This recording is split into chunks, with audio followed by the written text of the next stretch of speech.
तुमचं? माझं नाव हकीम शेख. ईद निमित्त तुम्ही समाज बांधवांना काय संदेश द्याल? समाज बांधवांना सर्वांनी सुखाने आणि शांतीने राहावं. आपल्या भारत देशात सगळ्यांनी निष्ठेने राहावा, म्हणजे जातीवाद करू नये आणि सगळ्यांनी आपापल्या पद्धतीने चांगल्या पद्धतीने जीवन जगावं, हे मी समाज बांधवांना मेसेज द्याल. ईद निमित्त कोणते कोणते कार्यक्रम तुम्ही आयोजन केलं? मी आज आम्हाला लढायच्या वेळेस आम्हाला खूप मदत केली होती. आमच्या जेवढ्या पण बातम्या होत्या त्यांनी निपक्ष निर्भीडपणे त्या आपल्या न्यूज चॅनलमध्ये, कोणी वर्तमानपत्रामध्ये त्याच्या आपल्या न्यूज चॅनलमध्ये दाखवल्या. त्यांचं खूप आमच्याकडून त्यांचा धन्यवाद.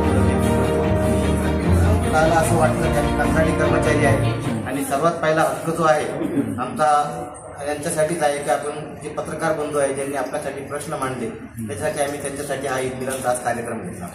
तुम्ही आता रेड्डीचे कर्मचारी आहात, रेड्डी रेग्युलर पेमेंट वगैरे करता का काही पेमेंट करत नाही. हां, त्याच्याकडे 2 महिन्याची जेव्हा पेमेंट होतो त्याच्यातली 1 महिन्याची पेमेंट बॅलन्स करतो आणि 1 महिन्याची पगार तो कर्मचाऱ्यांना देतो. म्हणजे रेग्युलर पेमेंट नाही करत का? रेग्युलर पेमेंट नाही. बरं.